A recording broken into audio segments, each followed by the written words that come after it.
Hi, everybody. This is Roland Schuster. I'm the managing principal of the Schuster Group, an insurance brokerage firm that specializes in working with nonprofits.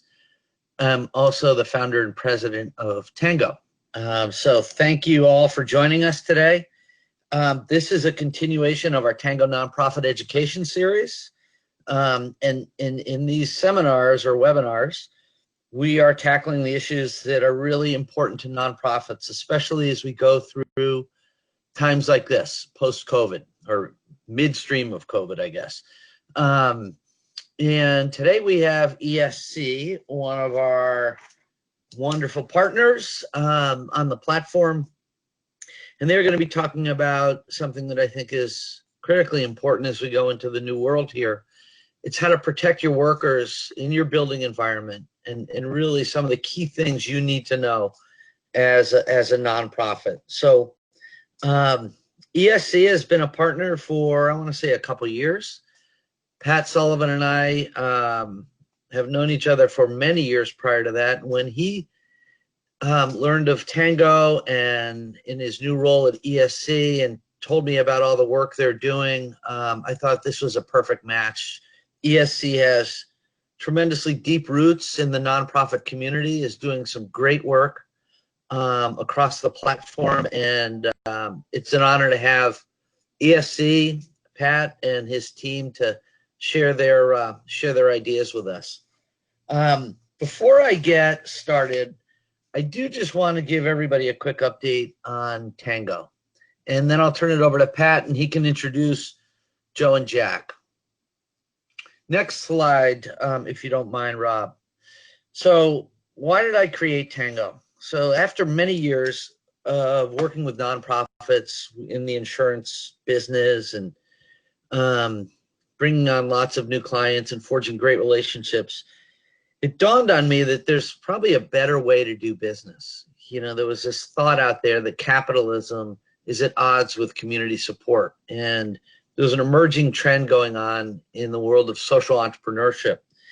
So I thought that if we were to create a platform where nonprofits could partner effectively with for-profits, we could probably create something really interesting. And fast forward to today, we've done so. And I'm very, very proud of this as part of my body of work, that we're not only able to continue to pay the bills and grow a business, but we're also able to give back to the nonprofit sector through what we do every day in our businesses. And it's really all kind of packaged under a philosophy of you can do well by doing good. And as time went on, I realized that there were other firms that were pretty passionate about this, like ESC. Rob, you want to change the slide, please? And over time, we found quite a few of these firms, and they became partners of Tango. And what that means is that they're vetted for their expertise in the nonprofit sector and their philosophical commitment for giving back to the sector through the work they do, to the point that they pay to be part of Tango so that nonprofits don't have to. So we are fortunate to have all of these wonderful companies as part of our family. And I encourage you as nonprofits to take a look at what they offer. Every one of them has a value proposition that's unique to Tango. They are truly aligned to giving back to the sector. And we have had some great feedback from our membership where nonprofits have benefited significantly through the work of these great firms. Our work is focused really in three primary areas. Education and training. Today's workshop is a perfect example of that, and I'd like to give a shout out to Rob Bloomstone, our director of marketing. He has been very, very busy helping us spearhead an initiative where we've ramped up the number of webinars we're putting on as we're going through this COVID crisis. They've been very, very well attended. We're getting good feedback. And part of our philosophy is to continue to provide ongoing education. A lot of it is business oriented. Nonprofits are typically very, very good at mission delivery. Where we find that they need some help sometimes is in business, and that's our DNA. So we're providing this information sharing platform typically for free for all of our members. And at the end of the day, we're trying to help nonprofits become better at operating a very sophisticated business. We also have preferred services. Every one of our partners is delivering their services on a preferred basis to our membership. So I know in our world at the Schuster Group, we have proprietary arrangements with insurance carriers that are saving literally millions of dollars for the sector. ESC has a wonderful platform of preferred arrangements for our nonprofit members. So if you're in the market or wanna look to double checking the relationships you may have, I encourage you to look at our partner list. They are all doing some wonderful things for the sector. And then lastly, mission support. And mission support is simply a catch-all where we try to do things that support the nonprofit sector. And that might be simply volunteering for a nonprofit.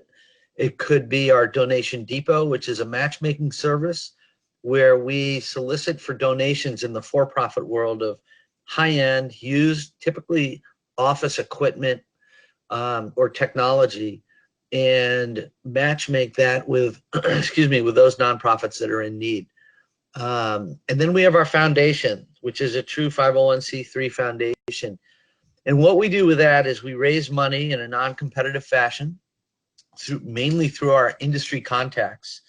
And we channel that out in the form of scholarships to what we call rising stars in the nonprofit sector. We want to find folks that are on the fast track, yet need some continued education. And we attach dollars to those folks through our scholarship program and help them get better trained so that when they go back to work at that agency they're coming from, they're that much more impactful.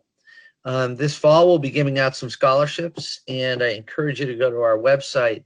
There's an application to elect someone that is in your workforce that might be a rising star. And we sift through those. We have a committee, and we try to find those folks and, again, attach some dollars so that they can really deliver some results within their organization. So that's what's going on with Tango. Just a quick numeric update. We're now approaching 1,400 nonprofit organizations that have joined Tango. That represents about 160,000 people that work in the nonprofit sector.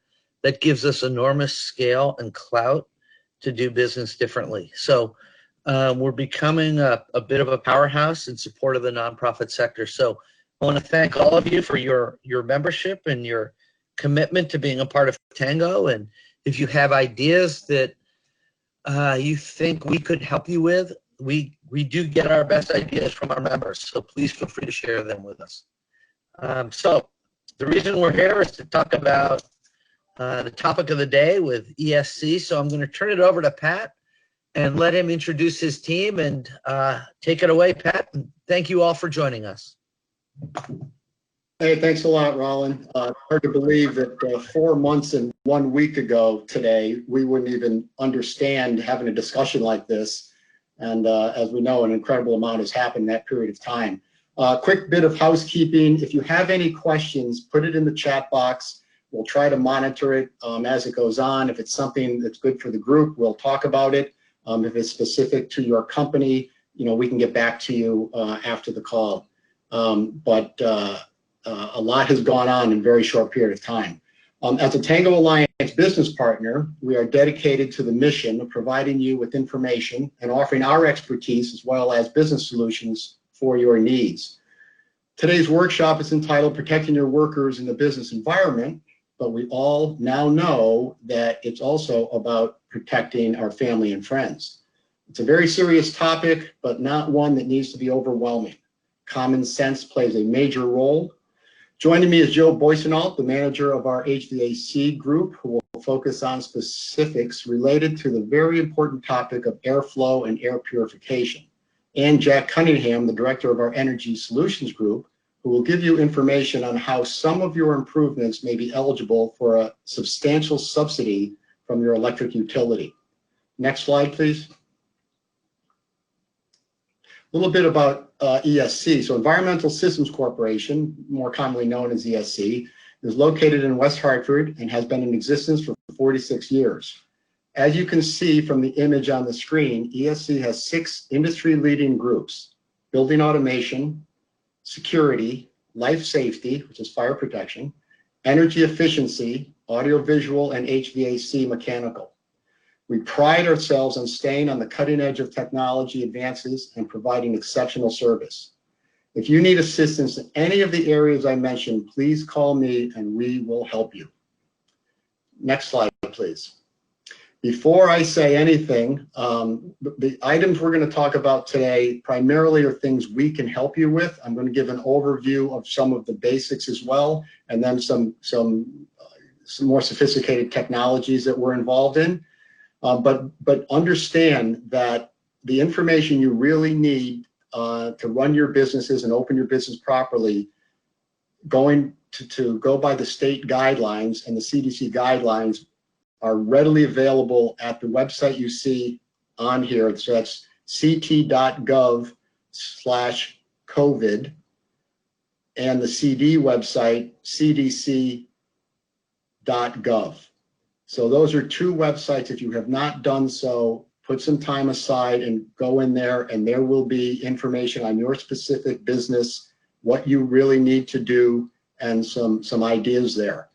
Where we come from, thank you for that slide. Next slide's good. Where we're coming from is that certainly we need to do the basics, but what else can we do? It's vitally important that we make our employees and our guests feel safe. As far as potential liability, I'm not going to talk about that today. There are things happening in the workplace that are challenging that right now. We never hear, in the past that I know of, it certainly wasn't commonplace for an employer to be sued because somebody had the flu. But we're in a new world with this COVID, and there's going to be some challenges out there. So that's something for the legal side, and that's somewhere where the legal folks that are business partners with Tango certainly can help you in the future if you have any questions with that. So what I want to cover some of the basics first. I'll get into more details in a minute on these. Workplace signage to reinforce social distancing, maintaining a clean and disinfected workplace, screening of employees and visitors, and social distancing management and managing employee traffic. Next slide. All right, as far as signage, I'm in our office today, and I haven't been here a lot, but our HR person has done a wonderful job with signage around the building. And what this does is it just reminds you, because we can go along, we're doing our normal day. Sometimes you have to remember, hey, we're in the middle of a pandemic. Certainly in the workplace, you have to remind people on an ongoing basis for their safety and your safety and the safety of the customers. So where should social distancing signs be posted? And once again, a lot of this is common sense. Certainly in meeting areas, certainly in dining areas, certainly in bathroom areas, things like that. Is external signage needed? Will signs be printed internally or externally? Where will you get these? There's a lot of resources now for getting the signs. You may have access to an image library, and I'm pretty sure those sites that I mentioned have some areas that you can get into to help you with this. And how will you monitor the compliance? That is something that you need to really think about, depending on the type of industry you're in, but how is this monitored? Next slide. Cleaning is extremely important, and how often will you routinely deep clean and clean your touch points? And do you have the proper supplies? And who's taking care of making sure you have those? What expectations are communicated to the occupants to clean their workstations? Will you offer training on CDC protocols? So, a lot of people, it's a challenge enough to keep up with your company policies and procedures, but now this needs to be a part of it. You need to have a plan put in place, and that will make things go a lot smoother. Next. Screening employees and visitors. I'll get into this in a little more detail later on when we talk about tech, but we require a daily health screening questionnaire. We've all been somewhere where we've been asked those questions. Often you'll get a phone call before you come in for an appointment somewhere asking you specific questions. Early on, it was, where did we travel? Were you overseas? Were you in China, for example? And how do you feel? Have you been tested? So on and so forth.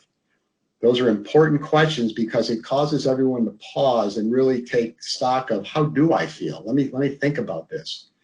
The temperature screening.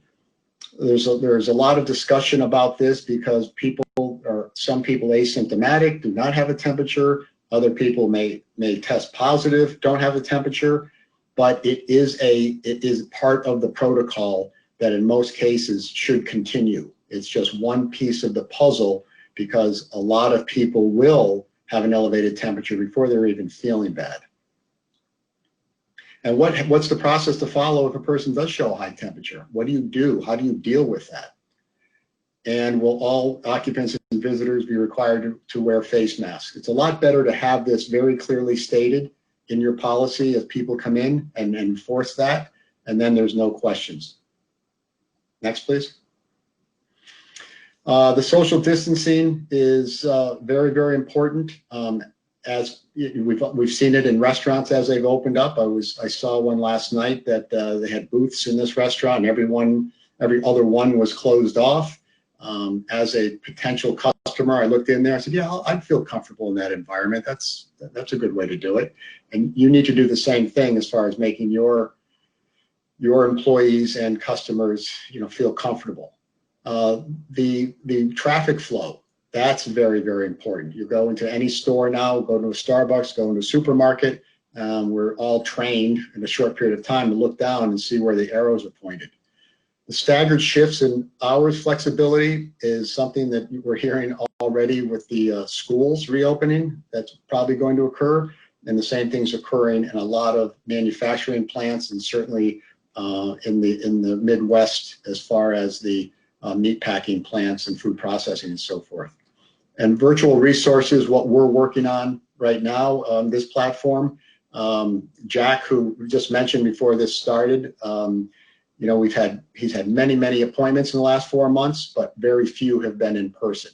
So we have to change what we're doing while we're in the middle of this. With that, I will turn this over to Joe, who will take us through some information on air. Thanks, Pat. I appreciate that. And thank you, everybody, for being here. Appreciate the opportunity to speak to you all. As Pat said, if you do have questions, please use the chat window. Any simple questions I will answer at the end of this. Anything that needs to go into deeper detail, we can definitely exchange contact information and take it from there. Understanding that every building is different and every solution is customizable. That being said, big things that are on the news today that we're all seeing, things in the market right now, is UV, okay? UV, there's a couple different kinds of UV out there, and it's all dependent on what you're trying to get out of your UV system. They have UV systems that are simply made and designed to do coil disinfection. Coil disinfection just means that I would sit these on the outside of the coil, similar to the picture on the left that you see.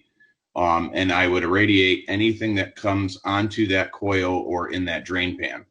It helps prevent mold, mildew, sludge, all kinds of buildup that affects efficiency, airflow, and actually can cause smells.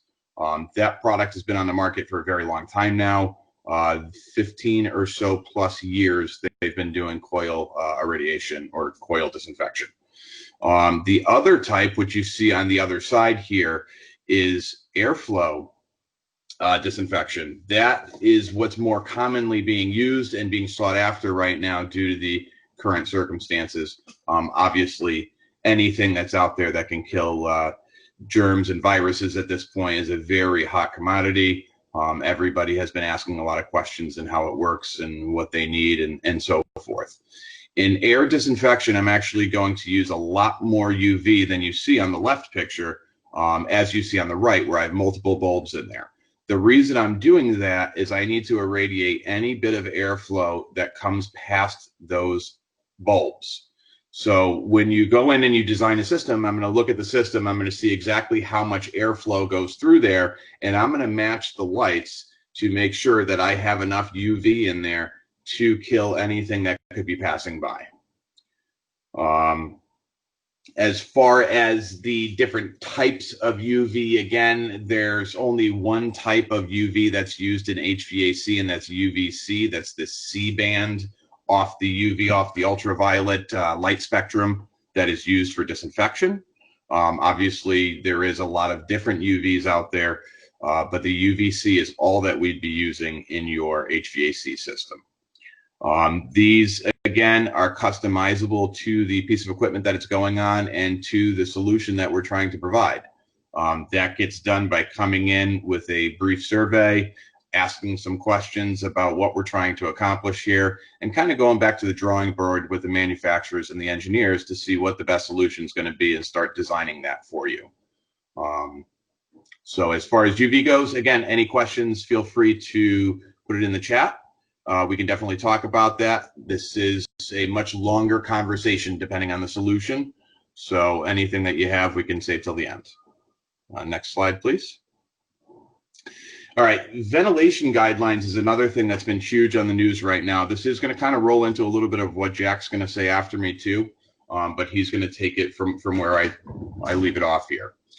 Previously, on-demand control ventilation, that's what's been the huge buzz, and this is heavily incentivizable by the utilities, which again, Jack will get into.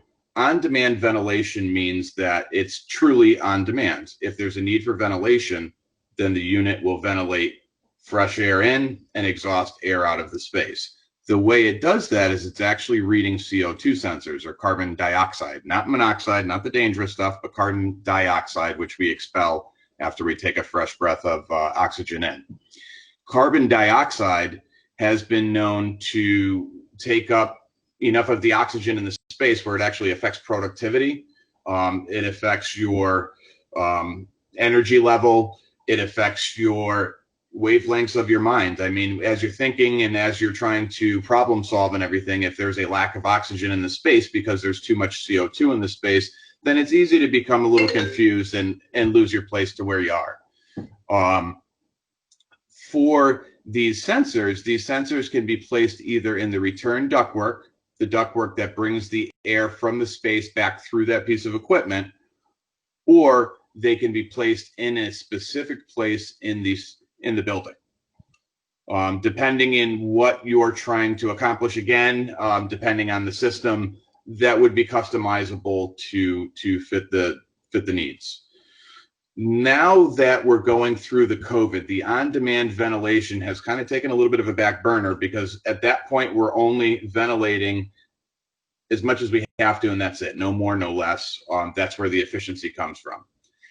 CDC is recommending now that we open your existing economizers. An economizer is a add-on piece to a piece of equipment to bring fresh air in, which is measured generally either by temperature and humidity, just humidity, or as a fixed blade.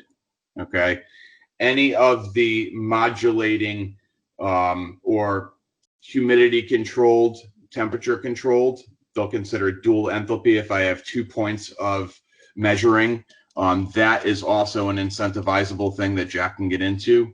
Right now, CDC is recommending that we open these things to the maximum opening and allow as much fresh air to come in to create dilution as possible.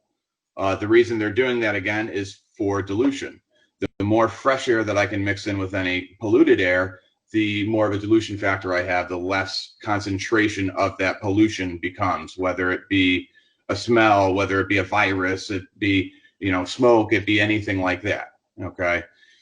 So from a ventilation standpoint right now, the efficiency of it is not being considered as much as the safety from it.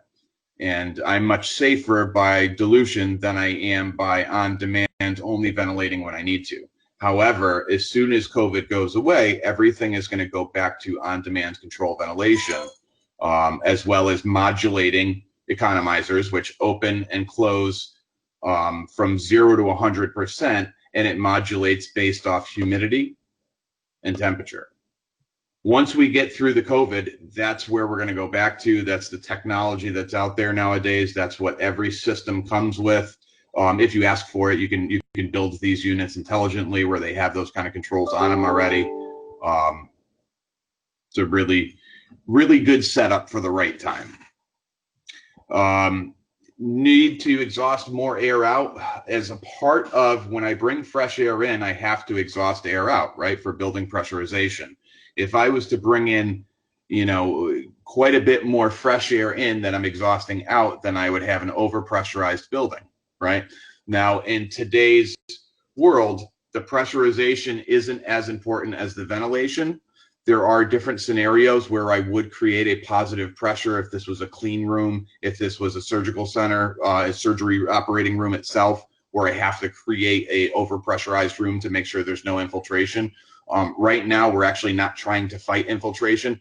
We accept infiltration because infiltration means I'm bringing fresh air in. And again, that aids in the dilution process. Eventually, as I said, returning to on-demand control ventilation, we will go back to that. That is, again, the wave of the future. That is a huge, huge efficiency gain. And I definitely would love to talk to anybody that has questions on that. Next slide, please. Here's a sample ventilation system. I just kind of wanted to show you what I'm talking about here. So if you see the couple of arrows, I have a blue arrow coming into that unit right up there on the roof. Okay, that blue arrow is running fresh air in while the red arrow is exhausting air out. As you see, this duct system is going throughout the entire space.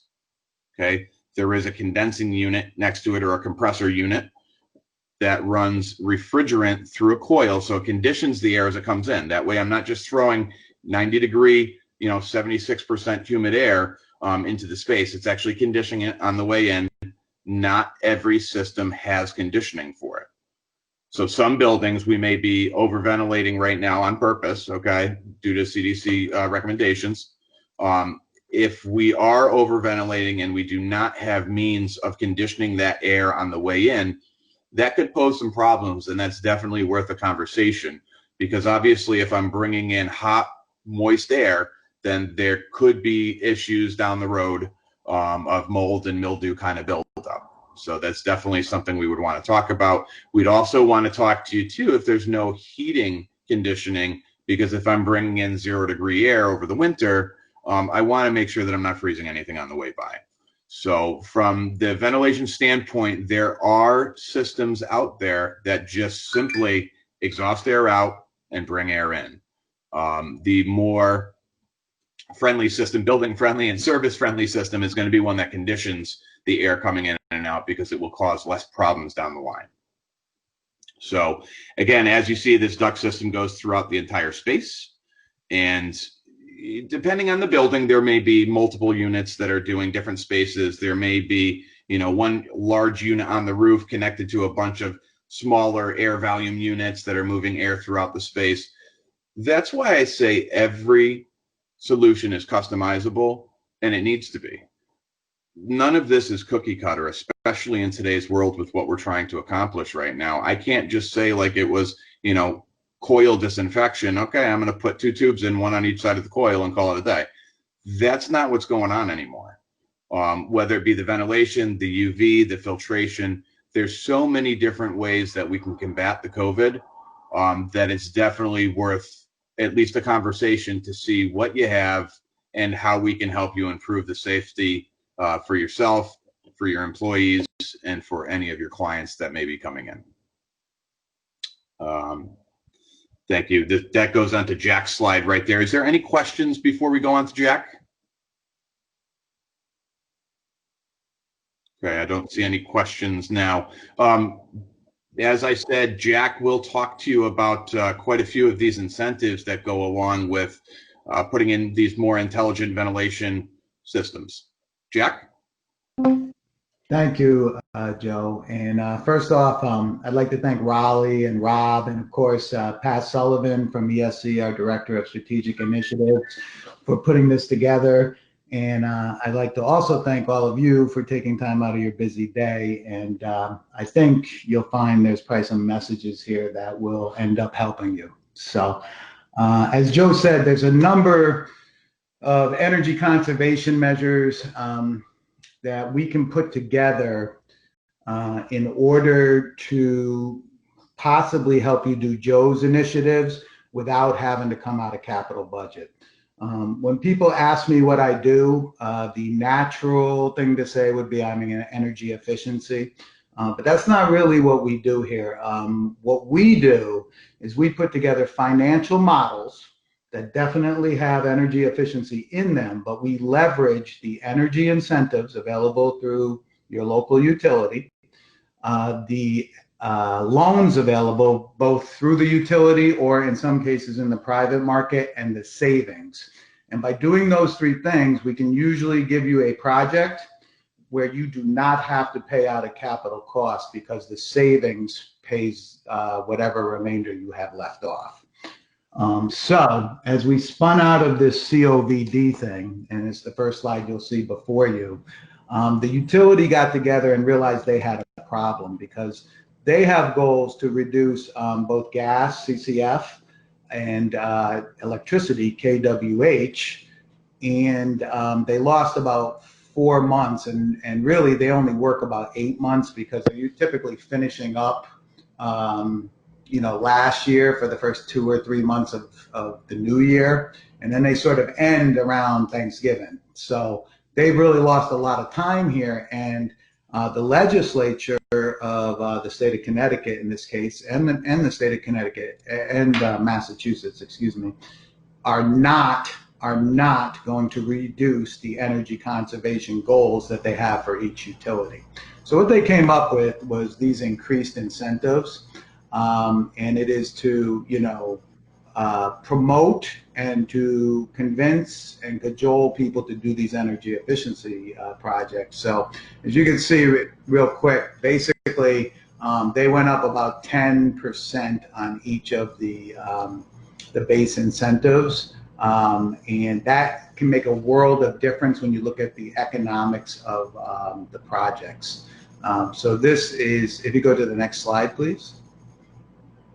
The one you saw before was just if you do a complete energy project, which would include some of the measures that Joe was talking about in terms of demand control ventilation with dual enthalpy. And usually there's another measure and then something like lighting. And then if you just have a straight lighting situation, as you can see, you can get up to 75%, depending on the solution. So, and the way that we would put this together for you is, if you go to the next slide, once Joe has his information together, we're going to put together an 8 to 12 page summary for you. It's called an energy analysis. That will marry in what Joe is looking at doing in terms of COVID, along with whatever else we see. Typically, this is a $5,000 to $10,000 value, but we do it as no cost.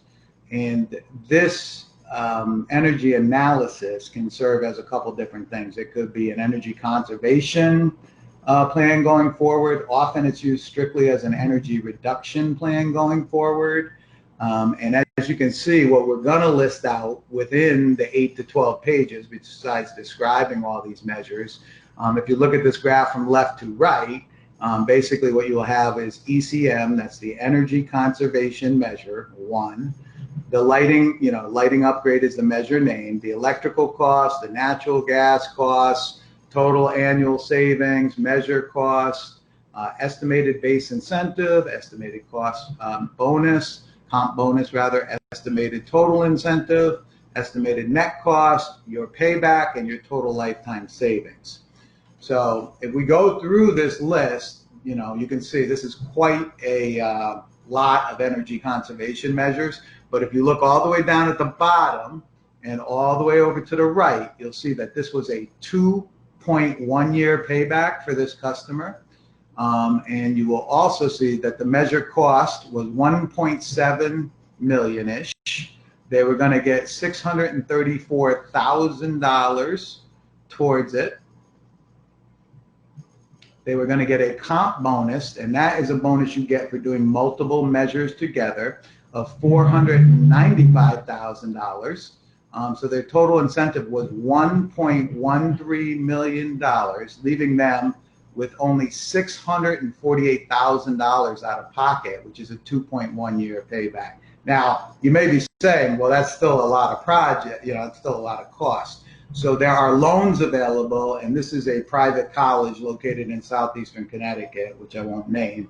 By going through the loan program, they were actually cash positive for 36 months, $2,400. They were making $2,400 for 36 months, which was for the loan of the $648,000.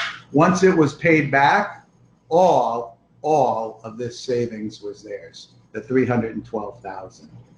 So, a lot of times people think of energy efficiency as this, sort of scary, crazy thing.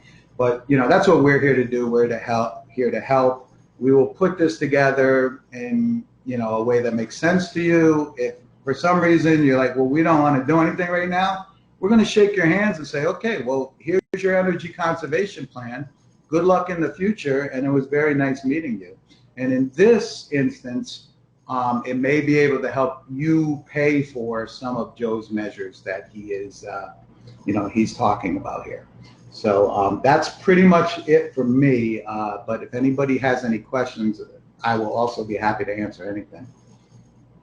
And I guess I'll turn it back to you, Pat. All right, thank you, Jack. And for everybody on this this meeting, what Jack spoke about is a pretty large project. And I know a lot of people on the line are looking at that saying, holy cow, that's too much for us. Or that's a big project compared to what we would have. It doesn't have to be that big, of course. There's a lot of different alternatives there. Yeah, good. That's a good point, Pat. So, it's scalable. If you only have a, 10,000, 15,000 square foot building, that project is going to look probably more like, $50,000 out of pocket or something, and then you'd have the loan. So thank you, Pat. Thanks. And the same holds true with the ventilation side. We're actually working on a project. We're going to be, and this kind of ties into what I'm going to talk about with technology. We're designing a full design for protection for COVID, but the ventilation is going to play a huge part of this, to the point where you can imagine having, this is in a food processing plant, where somebody comes in the door, and there's going to be different degrees of ventilation depending where people are, in case somebody does have test positive, that we know that air that they just came in was changed, a number of times before they left that and the next person came in. So a lot can be done on a small scale as well. As far as technology, I wanted to touch upon a few things here. I'm going to get my camera back on. There's some different things we can do with technology. ESC, we have a brand that we've established at ESC. I'm going to step aside so you can see the logo. It's Prove ID. Prove ID comes under the umbrella of ESC, and Prove ID combines a cyber and physical security. And we certainly didn't think we were going to get into the business of checking temperatures and having some different health certificates and so forth, health check-ins, but we're in the middle of it right now because the technology works seamlessly in that environment. So I'm just going to go through a few things here, and what I just mentioned about that food processing plant, everything I'm going to talk about right now, we are implementing in this project that we're doing. So what you see there as far as the smartphone on the left, on the health check-in, which we were talking about earlier. So in this scenario, every employee has on their phone an app and that they will check in on a daily basis. So it's going to ask, how do you feel today? Have you been in contact with anyone? Just certain questions to really jog the mind of the person, the employee, and say, how am I doing today? Is there any question that I might not be up to coming to work today? So they will fill that out, and they have to do that before they enter the building. And internally within that app, they have a health certificate. And you can just think of it as green, they're good to go. Yellow, there could be a question that needs some second thought here, or dig a little deeper. And then red, which would be they are not coming in, probably they tested positive, so stay out. So that's all automated. As they walk in the building, we know who they are. There's a biometric authentication of that person, so we know who they are. They step up to a camera that does a scan, an elevated body temperature scan, which you see the icon right there of that. We can track that person's average temperature over a period of time, and we can know if there's an elevation going on in that particular person, and does there need to be a further test. This is not something we're saying, here is your exact temperature and you have COVID because of this. That's not what this is all about. It's just going in and saying that, you know, you need a second opinion here. We need to stop the process and have you get checked further. This is the system that we're using in this case is FDA approved, and it's a very sophisticated system. Below that, you see this, it's an automatic doorway. So imagine that person is tested and they are good to go. Their temperature is fine. Their health check-in checks out, so they're good to move on, and that automatically opens up. So the temperature, it is all tied together, that they're within range there, and it opens up and they proceed into the building. So let's say after that, another scenario where somebody comes in and they happen to have a higher temperature. There would be a protocol in place that says you're not going to proceed, those doors are not going to open, and you need to have further checking. And in the scenario that we're talking about, they would, the plan that we're doing with this food processing plant, they would immediately exit to a room that is adjacent to this hallway, where they would wait until they had a person from HR come down, and this person would be would have the mask and have a shield and so forth, and escort that person for further further testing. Let's say that person was tested and they are positive. That upper right depiction is we are able to, within that building, know who they were in contact with over the last couple of days.